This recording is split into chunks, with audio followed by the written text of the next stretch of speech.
All right, we've got three more problems in this set, and I'll try to get them all on this last video. Number 16, 17, and 18 on this sheet. First one shouldn't be too hard. 4x plus 5 is equal to negative 23.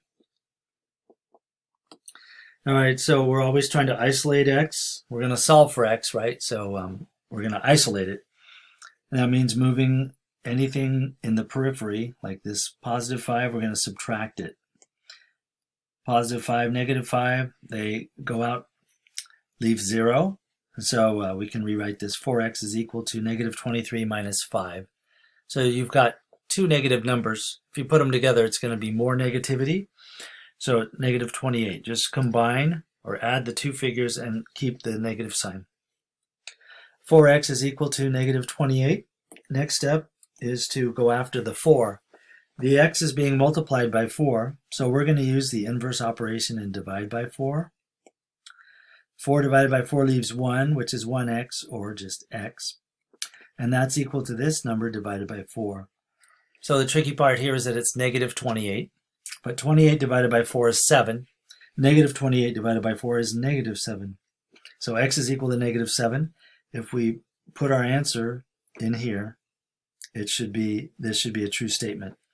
So 4 times negative 7 plus 5 is equal to 23.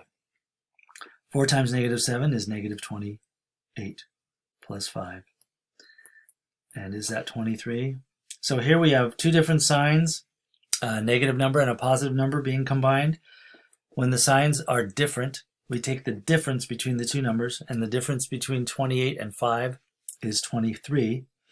23. And the bigger number, 28, has a negative sign, so the negative sign survives. And negative 23 is equal to, oops, I dropped my negative sign over here, is equal to negative 23. Okay, it was negative 23. So that's a good answer. Let's put that in. We're almost done. Negative 23. Go to the next one. All right, we ready? 7x plus 8 is equal to negative 7x plus 3. Okay. So if you just follow the steps, you don't really have to think about trying to figure out the answer in your head. Just move all the x things to one side and move all the number things to the other side. And this one looks like it might be a little bit interesting. Let's take a closer look. We're going to get rid of this 8 first so we can have all the x's on the left. We're going to subtract 8 from both sides. So this leaves 7x, and that's equal to negative 7x. And then we have to combine negative 8 with positive 3. Different signs, so we're going to have a 5. And the bigger number has a negative sign, so it's going to be 7x minus 5. So normally what we would do is bring the 7x over. We're going to add 7x to this so that this is eliminated, and we're going to add 7x to this side, and this will give us 14x, and that's going to be equal to negative 5. So there's only one thing left to do. We've gotten rid of the peripheral numbers, and now x is being multiplied by 14. So we're going to divide by 14, use the inverse operation, and this 14 divided by 14 is 1. That gives us 1x, or what we just call x, and that's equal to negative 5 over 14. And this fraction can't be reduced, so this is our answer, final answer. And we should be able to plug this in to the original problem. And let's see if we can, 7 times negative 5/14 plus 8 is equal to negative 7 times negative 5/14. And I recommend putting parentheses around your number because here we've got double negative, right? Plus 3. All right, so let's just see if these are really equal. 7 times negative 5/14, 7 times negative 5 is negative 35, and that's over 14, right? Plus 8. Now that's going to be equal to this, but let's just work this all the way down. 35 fourteenths plus, that back. 35 fourteenths plus 8, we can convert 8 to a fraction, put 8 over 1, and then we need to have a denominator of 14. So we just multiply the top and the bottom by 14. And that gives us negative 35 fourteenths plus, wow, it's getting all spotty. 8 times 14 is 80 plus 32, 112. Oh, 112 over 14. Oh, I'm having a little trouble with my tablet. Oh, I see what happened. All right. My pen was leaking ink, as you can see. So now that these have the same denominator, 14, we can add or subtract them. So negative 13, positive 112. We've got two different signs, so let's write 112 and negative 30. We're going to take the difference between these. So borrow 1, leaving 0. 12 minus 5 is 7, and 10 minus 3 is 7, so 77. And the larger number here has a positive sign, right? So this is positive 77. We've got 77 over 14. And the next one, negative times a negative. So negative 7 times negative 5 is 35 over 14 plus 3, right? So let's do that down here in a different color. 35 over 14 plus 3. We're going to put 3 over 1. 3 over 1. And then multiply that by 14, top and bottom. So 35 over, oops, left off the 1. There's a 1 in the tens column. 35 over 14 plus 3 times 14. So let's rewrite it here. 35 over 14 plus 3 times 14 is 42. And 1 times 14 is 14. And 35 plus 42 is 77. And the denominator is 77. So these are equal. So we're good. It's a good answer. Let's put that in, and we'll do the last one, and we'll be done for the day. All right, 5 fourteenths. And the last one, all right, now this one may give us a little bit of a headache. We've got some fractions, but we're not going to shy away. 1/7 x is equal to 8/9 x minus 5/63. Okay. So I hope you guys that have been working on your multiplication table diligently are seeing we've got a 7 here and a 9 here and a 63. Right? 7, 9, 63. 7, 9, 63. And that could come in, that could be useful later. So we want to put all the x's on the left. And here we have a positive 8/9 x. So we're going to subtract 8/9 x from this side. And we have to do the same thing over here, 8/9 x. So this goes away, leaving just negative 5/63. And over here we have 1/7 x minus 8/9 x. So in order to add or subtract anything in math, we need to have something similar. They have to be like terms. So exponents, they have to have similar features. Decimals the same way. Fractions, it has to be the denominator. So 63 looks like it will be a good number to use. Oops, sorry. I'll rewrite that 7 more neatly. So we'll multiply this top and bottom by 7 and multiply this top and bottom by 9. And rewrite this as 9 over 63x minus 8 times 7 is 56. This is where your multiplication table skills come in handy. 63rd. That's going to be equal to negative 5/63. Okay, so 9/63 minus 56/63. We have positive 9, negative 56. So signs are different. We're going to take the difference between the two numbers. That's always a subtraction thing. So 16 minus 9 is 7, and 4 minus 0 is 4. So 47, and here the bigger number is 56 with the negative sign. So the negative sign lives on in the 47. So we've got 47 60/3 x is equal to negative 5/63. So, excuse me, what we always do at this point is we see that x is being multiplied by something, and don't let the fact that it's a fraction distract you. We are going to divide it by that very same number using the inverse operation idea. These go away, leaving x. And then we have to divide this fraction, and we do write this a little differently. 5/63 divided by 47/63, right? And I think I dropped my negative sign here. Oh.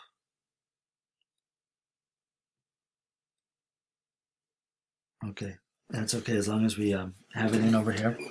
So, in order to divide fractions, we invert and multiply. So the first fraction, negative 5/63, stays the same. And this is the one we invert. We have 63 here. And I like that negative sign on the numerator. And that's over 47. Okay. So if you know about cross-canceling, it's a life-saving invention. Greatest invention since sliced bread. We have negative 63 divided by 63 is negative 1, and 63 divided by 63 is 1. So now we just multiply these together. And so negative 5 times negative 1 is 5, and 1 times 47 is 47. So this should be the number that goes into our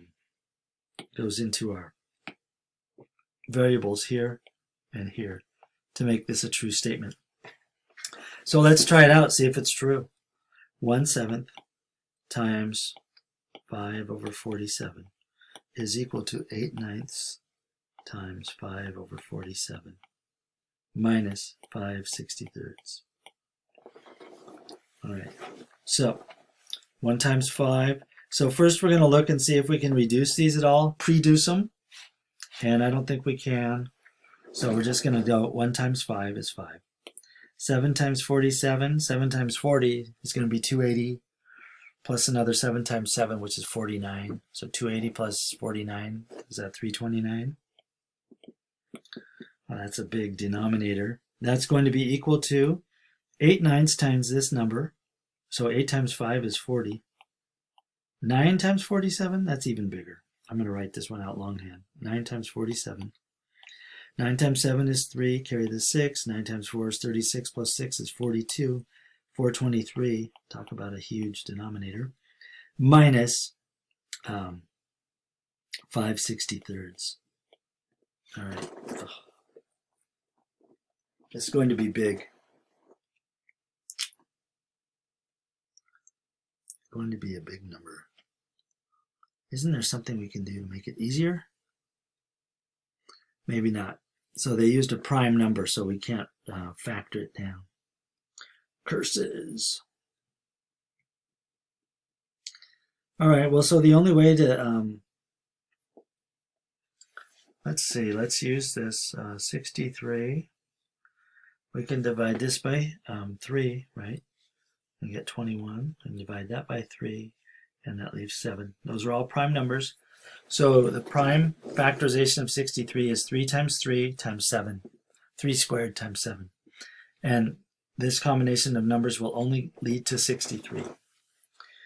So let's look at 423. And this is where you're, if you can divide, if you learned your divisibility rules, 4 plus 2 is 5, plus 3 more, that's 8. That's not going to be very friendly. I'm guessing 3 will go into it. 3 goes into 42 evenly, and 3 goes into 3 evenly. So let's take out a 3. And 3 goes into 42. 14 times 3 goes into 3 once. So 141. And I wonder if that's divisible by 3. So the rule with 3 is that if the digits add up to a number divisible by 3, it's divisible by 3. So let's try it. 1 plus 4 plus 1 is 6, and that's divisible by 3. So let's try it. 3 goes into 14 4 times, leaving 2. And 21, it goes in 7 times, so 47. And I think 47 is a prime number. 45, 40, so like 44, 45, 46, 48, 49 are all composite numbers, but I think 47 is prime. So these are the numbers. So according to the rule, to find our least common multiple, LCM, also you can call it the lowest common multiple, we have to pick up these unique numbers. So 3, we've got 3, there's a pair of 3s in each of these, and a 7, and a 47, and multiply all those together, and we'll get the lowest number that'll work as a denominator for these two. 3 times 3 is 9 times 7 is 63, and 63 times 47, that's big. 7 times 3, 21, 7 times 6, 42, 44. 4 times 3 is 12, carry the 1, 4 times 6 is 24, add 1, that's 25. Here's our number, 1692. So, according to our precise calculations, 63 and 423 will both go evenly into this number, even though this is the first time I've ever met this number. So, we're going to do this and just see where it goes. We're learning, right? 2961 minus something over 2961. So, how many times does 63 go into this? Let's write it up at the top. 2961 divided by 63, and it's got to go evenly. So 296, this is like 60, and this is like 290. What are we thinking? 4 times? 5 times? 5 times 6 is 30. That's going to be too much. 5, so 4. Let's try 4. Start with 4. 4. 4 times 3 is 12, carry the 1. 4 times 6, 24, plus 1 is 25. 6 minus 2 is 4. 9 minus 5 is 4. 441. And 6 goes into this maybe 7 times. Look, there's a 47. 7 times 3 is 1. Carry the 2. This is looking promising. 7 times 6 is 42 plus 2. 44. Okay. So 47 times. So we have to multiply the top and the bottom by 47. Okay. And then the other number, I'm going to switch colors again. Let's go with black. We have to find out how many times 423 goes into 2961. 4, 2, 3. So, what do you think? 5, 6 times? 6 times 7? 7. 7 times 4 would be 28, so that's ballpark. Let's say 7. 7 times 3 is 21, carry the 2. 7 times 2 is 14, plus 2 is 6. Carry the 1. 7 times 4 is 28, plus 1 is 29. Look at that. Awesome. So we have to multiply this one, go back to our friendly blue, times 7. Okay, so this method, I've been telling you for a while that this least common multiple, we would run into this at some point, and here it is. It would be really hard to determine so quickly the least common multiple of 423 and 63. But if you use prime factoring, you'll thank your lucky stars. So all we have to do is 40 times 7, that's going to be 280, right? Because 4 times 7 is 28 and the extra 0. 5 times 47, do you guys remember my trick? Take half of 47, that should be 23 and a half. And then move that decimal point. 23 and a half becomes 235. So what we're subtracting really is 280 minus 235, and we're going to get 45 over 2,961. And now if we subtract 5 over 63 from that, let me erase, I got to make some room here. Hope that doesn't confuse anybody. We are going to subtract 5/63. Oops. And we know 63 goes into this number. How many times? Do you remember? Are you dizzy from all these numbers? 63 goes into this number 47 times, so we're going to multiply these.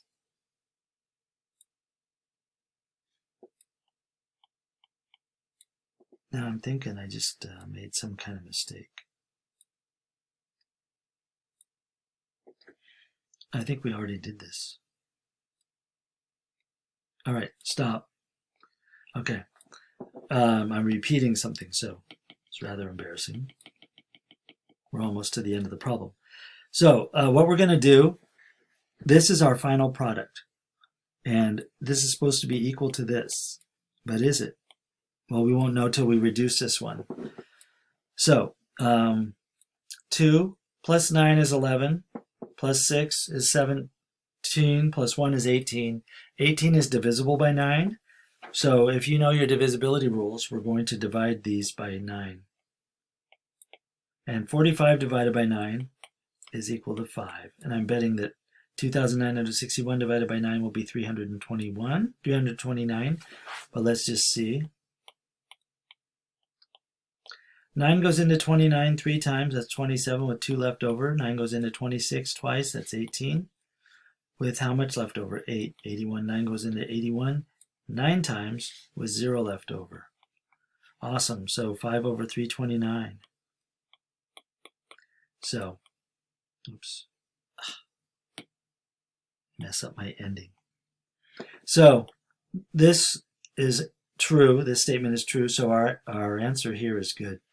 And the real point of all this is that we learned how to follow the rules and a certain algorithm to follow that to its end. So we will put our answer here in the box, 5/47. Oopsie. Do as I say, not as I do, hands, 5/47. And that's the correct answer. And it seems like a very unlikely answer, and we did some really involved math here. So you could take a screenshot of this if you want. You can probably buy a copy on eBay. But this concludes the last 3 problems. So if you have any questions or trouble with these, please contact me. The Math Learning Center is open 5 days a week. You can set up an appointment and talk to them. But come to my office hours Monday or Wednesday, or come to math class and ask a question. I look forward to helping you learn this, and good luck on this midterm.